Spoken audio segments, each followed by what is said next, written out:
প্রস্তুতি কিন্তু এই মুহূর্তে তুঙ্গে। গত কয়েকদিন ধরেই বৈঠকের পর বৈঠক হয়েছে নবান্নর তরফে। ইতিমধ্যেই কিন্তু সবকটি জেলা প্রশাসন, বিশেষ করে ২ পরগনা, পূর্ব মেদিনীপুর এবং কলকাতা তো বটেই, সেই সঙ্গে মুর্শিদাবাদ, নদিয়া, সব জেলাগুলিকে ইতিমধ্যেই সতর্ক করে দেওয়া হয়েছে। আমরা এই মুহূর্তে চলে যাব দীঘাতে। সেখানে রয়েছেন আমাদের প্রতিনিধি বিশ্বজিৎ পাল। বিশ্বজিৎ, এই মুহূর্তে ছবিটা কিরকম? সকাল থেকেই দেখাচ্ছে যে সেখানে বৃষ্টি হচ্ছে, সেই বৃষ্টির গতিবেগ কি বেড়েছে কি ঝোড়ো হাওয়ার তীব্রতা? দেখো প্রবীর, তোমাকে সবার আগে যে চিত্র দেখানোর চেষ্টা করব যে সমুদ্র কতটা উত্তাল, এবং সেই ছবি সবার আগে দেখানোর চেষ্টা করব যে সমুদ্রের জলোচ্ছ্বাস কিন্তু ক্রমশ বাড়ছে। এবং দীঘার সমুদ্র থেকে এই মুহূর্তে কিন্তু যে সুপার সাইক্লোন তৈরি হয়েছে, অর্থাৎ বঙ্গোপসাগরে যে গভীর নিম্নচাপ, সেটা কিন্তু সুপার সাইক্লোনে পরিণত হয়েছে। এবং তা এই দীঘার সমুদ্র থেকে প্রায় ৩৬০ কিলোমিটার দূরে রয়েছে এখন অবস্থান। এবং যত সময় যাচ্ছে তত কিন্তু আগিয়ে আসছে, এবং এই ঝড় কিন্তু বাংলাদেশের উপরে ল্যান্ডফল হবে এমনটা কিন্তু পরিষ্কার।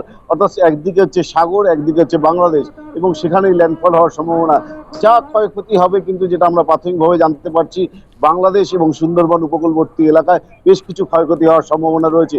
এবং তার পাশাপাশি আমি সকালবেলা থেকে এই দীঘায় রয়েছি, এবং যে ওল্ড দীঘা, সেই ওল্ড দীঘাতে সমুদ্র সৈকতে রয়েছি। প্রচুর মানুষ কিন্তু সকাল থেকে কিন্তু এই সমুদ্র সৈকতে এসছেন। এবং তুমি জানো যে সপ্তাহের শেষ দিন রবিবার, এবং রবিবার ছুটির দিন। এই ছুটির দিনে কিন্তু পর্যটকেরা ভিড় করেন এই সমুদ্র সৈকতে, এবং সেখান থেকে সুদূর বাংলাদেশ থেকে শুরু করে কলকাতা থেকে আরম্ভ করে বিভিন্ন জেলা থেকে মানুষ এসছেন এই সমুদ্র সৈকত দেখতে। এবং সেই সমুদ্র সৈকতে কিন্তু নামার ক্ষেত্রে কিন্তু ইতিমধ্যেই কিন্তু আমরা দেখতে পেয়েছি যে দীঘা পুলিশ এবং ডিএমজি, এছাড়াও কিন্তু এনডিআরএফ, তারা কিন্তু বারবার করে মাইকিং করে বলে গিয়েছেন যে দীঘার সমুদ্র সৈকতে থাকা যাবে না, যে যার হোটেলে চলে যেতে। কিন্তু সমুদ্রে ঘুরতে এসে যদি সমুদ্র সৈকতই না দেখতে পাই, তাহলে কোথায় একটা মিস হয়ে গিয়েছে। এবং মানুষের মনে কিন্তু এখন একটাই জিনিস, যে সমুদ্র না দেখতে পেলেও কিন্তু আমরা এই সমুদ্রের জলোচ্ছ্বাস দেখতে আসবো। এবং শুধু ব্যারাকপুর থেকে এক ব্যক্তি এসছেন, এবং তিনি পুলিশে চাকরি করেন, এবং তার সঙ্গে কথা বলার চেষ্টা করবো। দাদা, সমুদ্র সৈকত কিন্তু সমুদ্র সৈকত আর নিশ্চয়ই খুব ভালো লাগছে, নতুন একটা এক্সাইটমেন্ট। কারণ আমরা এসেছিলাম যে বিভিন্ন স্পট গুলো ঘুরবো, সেটা এখন ঘুরতে পারছি না, সেটা একটু মন খারাপ লাগছে। আর পর্যটক হিসাবে এটা ভালো লাগছে কি, আজকে যেভাবে প্রশাসন গাইড করছে এবং আপনারা যেভাবে সচেতন করছেন মানুষকে, এটা খুবই ভালো লাগছে।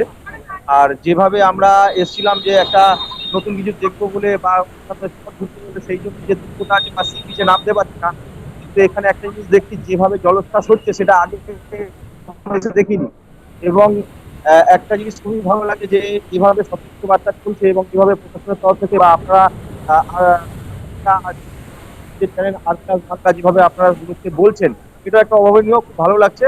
এবং পর্যটক হিসাবে যে মন খারাপ হলো, সবাইকে সচেতন করতে এবং যাতে কাউকে অসুবিধার সম্মুখীন না হয়, সেই হিসাবে যতটুকু আমরা পারছি সেইভাবে ঘুরে যাব এবং চেষ্টা করবো আবার আসার। দিদি কোথা থেকে এসছে? হরিণঘাটা থেকে এসেছি। কি দেখতে পাচ্ছি? না, না কষ্ট হচ্ছে না, খুব ভালোই লাগছে। কালকে তো স্নান করেছি, আজকে জলোচ্ছ্বাস দেখছেন? আজকে জলোচ্ছ্বাস দেখছি। এই মুহূর্তে আবেদন করছে দীঘা এবং সমুদ্রের পাড় থেকে সরে যেতে বলছে, তা সত্ত্বেও আপনারা সমুদ্রের পাড়ে রয়েছে। মানে এখানে দাঁড়িয়ে মানে আনন্দটা উপভোগ করছি, ভালোই লাগছে। অনেকবার এসেছি, কিন্তু এরকম দীঘাটা থেকে নদিয়া ডিস্ট্রিক্ট পুরো পরিবার সহ এসছেন? হ্যাঁ, পুরো পরিবার সহ। আমরা আরো কয়েকজনের সাথে একটু কথা বলার চেষ্টা করবো। দাদা কোথা থেকে আসছেন? দাদা কোথা থেকে এসছেন? কোথা থেকে? এই যে এই মুহূর্তে বারবার করে বলা হচ্ছে যে জলোচ্ছ্বাস হচ্ছে সমুদ্রে, সেখানে নামার বারণ করা হচ্ছে, তা সত্ত্বেও আপনারা সমুদ্রে পাচ্ছেন। আমরা আরো কয়েকজনের সাথে একটু কথা বলার চেষ্টা করবো। প্রচুর কচি কাচারা রয়েছে, তাদের সঙ্গে একটু কথা বলার চেষ্টা। কোথা থেকে এসছো তুমি? গয়েশপুর থেকে এসেছি। গয়েশপুর, নদিয়া। সেই নদিয়া গয়েশপুর থেকে এসে সমুদ্রে নেমেছো এখনো? না, খারাপ লাগছে? খারাপ লাগছে? নামতে ইচ্ছা করছে? কেন নামতে পারছো না?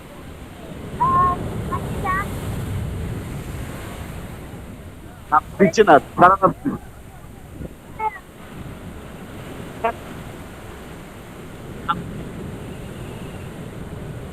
দেখছেন এখন দাঁড়িয়ে ঢেউ উপভোগ করছে বাইরে থেকে দাঁড়িয়ে। দেখো, প্রচুর মানুষ এসছেন, তারা সমুদ্র সৈকত উপভোগ করতে এসছে। এনডিআরএফ তারা কিন্তু মাইকিং করে জানাচ্ছেন যে এই মুহূর্তে সমুদ্র সৈকত ফাঁকা করে দিতে হবে এবং যেভাবে আসছে তার কারণে জলোচ্ছ্বাস বাড়বে, 4 থেকে 5 মিটার অব্দি জলোচ্ছ্বাস কিন্তু বাড়বে। আমি আরেকবার একটু সমুদ্রের উচ্ছ্বাসটা আমি একটু দেখানোর চেষ্টা করব। সমুদ্রের জল ফুলে ফেপে উঠেছে এবং ইতিমধ্যেই জল বেশ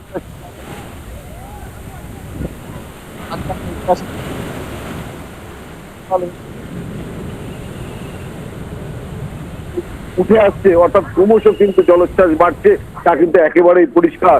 এবং কোথাও কোথাও 3 থেকে 4 মিটার পর্যন্ত জলোচ্ছ্বাস হচ্ছে এবং আর কিছুক্ষণ পরে ভাটা হওয়ার পরে দেখা যাবে কি জলোচ্ছ্বাস কি থাকবে না সে আস্তে আস্তে নিচে নেমে যাবে। কিন্তু যেটা বারবার করে বলা হচ্ছে এই ল্যান্ডফল কিন্তু রাতের বেলায় বাংলাদেশে হবে এমনটা কিন্তু বলাই যায় এবং তার পাশাপাশি সমুদ্র উপকূলবর্তী এলাকা এই পূর্ব মেদিনীপুর থেকে আরম্ভ করে বিভিন্ন জায়গায় যে জলোচ্ছ্বাস হবে সেটা কিন্তু একেবারেই পরিষ্কার এবং বারবার করে কিন্তু সতর্কী বার্তা কিন্তু দেওয়া হয়েছে আবহাওয়া দপ্তর থেকে এবং পাশাপাশি দীঘার সমুদ্রে যারা রয়েছেন তাদেরকে কিন্তু এই মুহূর্তে হোটেলে চলে যেতে বলছেন। বারবার করে মাইকিং করা হয়েছে এবং মাইকিং করে সতর্ক করা হচ্ছে এবং ডিজাস্টার ম্যানেজমেন্ট রয়েছে, ফ্লাড সেন্টার রয়েছে, সমস্ত জায়গায় যারা নিচু জায়গায় থাকেন তাদেরকে কিন্তু বারবার করে বলা হচ্ছে যদি অতিবৃষ্টি হয় তাহলে কিন্তু এই ফ্লাড সেন্টারে পৌঁছে যেতে হবে এবং সেখান থেকে কিন্তু এলাকা জুড়ে মাইকিং হয়েছে এবং সকাল থেকে সেই চিত্র আমরা দেখি। বিশ্বজিৎ, আমরা ঢেউয়ের উচ্ছ্বাস দেখতে পাচ্ছি। আমার মনে হয় আর মাত্র 1 ঘন্টার মতন বাকি আছে, তারপরেই কিন্তু জোয়ার আসবে। স্বভাবতই এই সমুদ্রের যে রূপ এখন দেখতে পাচ্ছি তখন তা আরও ভয়াবহ আকার ধারণ করবে সেই সময়। আমরা এর আগে জাস্ট বাম্পারের সময়ও দেখেছিলাম যে এই নিউ দীঘা বা দীঘাতে ওল্ড দীঘাতে যে করিডোরটার ওপর দিয়ে মানুষ হাঁটাচলা করেন, যেখানে পসরা সাজিয়ে বসের বিক্রেতারা সেই জায়গাতেও ঢুকতে দেওয়া হয়নি। এখন প্রশাসনের তরফে সেই জায়গা থেকেই কাউকে অ্যালাউ করা হচ্ছে। তো যে সমস্ত মানুষজন অর্থাৎ সমুদ্র সৈকতে এসেছেন তারা একবার দীঘার উপরের চিত্রটা আমি দেখাবো যে সমুদ্র সৈকতের উপরে লাইন দিয়ে কিন্তু মানুষ রয়েছেন, তারা কিন্তু এই সমুদ্র সৈকত উপভোগ করছেন এবং পাশাপাশি দীঘার পাড়ে সি বিচের পাশে যে সমস্ত দোকানদাররা রয়েছেন পর্সা সাজিয়ে বসে রয়েছেন তাদেরকে কিন্তু উঠে যেতে বলা হয়েছে। অর্থাৎ আজকে কিন্তু এখানে কোনো রকম কোনো ব্যবসার কিছু জিনিস নিয়ে বসা যাবে না এবং আগামীকালও পর্যন্ত এই নির্দেশিকা জারি রয়েছে। এবং তুমি জানো যে মৎস্যজীবীদের তো আগেই বলে দেওয়া হয়েছে যে সমুদ্র উপকূলবর্তী এলাকায় কোনোভাবে মাছ ধরতে যাওয়া যাবে না এবং সেই ক্ষেত্রে দাঁড়িয়ে কিন্তু আমরা যেটা জানতে পেরেছি দীঘা সমুদ্র উপকূলবর্তী এলাকায় যে সমস্ত ট্রলারগুলো রয়েছে সেগুলো কিন্তু বেঁধে রাখা হয়েছে এবং পাশাপাশি কিন্তু দীঘা পুলিশ বারবার করে কিন্তু অনুরোধ করছেন পর্যটকদের আপনারা কিন্তু হোটেলে ফিরে যান এবং জলোচ্ছ্বাস ক্রমশ বাড়ছে এবং দীঘার জলোচ্ছ্বাস যদি বাড়ে আমরা ইয়াসের সময় দেখেছিলাম যে বোল্ডার কিন্তু পাড়ে উঠে গিয়েছিল, এই বোল্ডার কিন্তু প্রায় উড়ে উড়ে পাড়ে যাচ্ছিল এবং সেখান থেকে যে দোকানগুলো ছিল সেই দোকানগুলো মারাত্মকভাবে ক্ষয়ক্ষতি হয়েছিল। এবার কি সেই ক্ষয়ক্ষতি হবে এবং সেই ক্ষেত্রে আগাম কিন্তু বারবার করে জানিয়ে দেওয়া হয়েছে, অর্থাৎ পুলিশের পক্ষ থেকে বলা হয়েছে দোকানে যদি কোনো প্রয়োজনীয় জিনিস থাকে তা বাড়িতে নিয়ে যাওয়ার জন্য এবং নিরাপদ স্থানে নিয়ে যাওয়ার জন্য এবং সাধারণ মানুষকে নিরাপদ স্থানে চলে যেতে বলা হয়েছে। এবং তা সত্ত্বেও কিন্তু এই রবিবারের ছুটির দিন কিন্তু পর্যটকরা কোনোভাবেই মিস করতে চান না এবং পর্যটকরা কিন্তু এই সমুদ্র সৈকতে কিন্তু জলোচ্ছ্বাস দেখতেই কিন্তু ভিড় জমিয়েছেন। প্রচুর মানুষ রয়েছে জলোচ্ছ্বাস দেখার জন্য।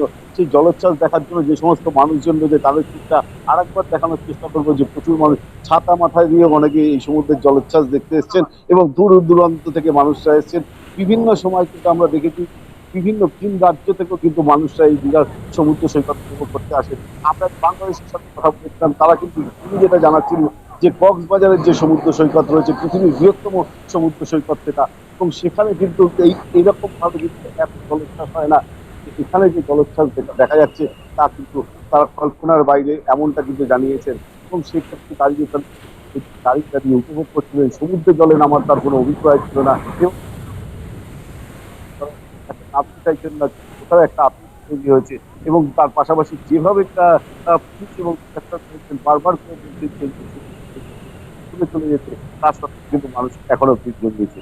একদমই তাই। ধন্যবাদ আমাদের সঙ্গে থাকবার জন্য। কথা বলছিলাম আমাদের প্রতিনিধি বিশ্বজিৎ পালের সঙ্গে। এই মুহূর্তে রয়েছে দীঘায় এবং দীঘার সি বিচ থেকে সেই ছবিটা তুলে ধরলো। আপনারা দেখছেন ইতিমধ্যেই কিন্তু প্রবল জলোচ্ছ্বাস শুরু হয়ে গিয়েছে।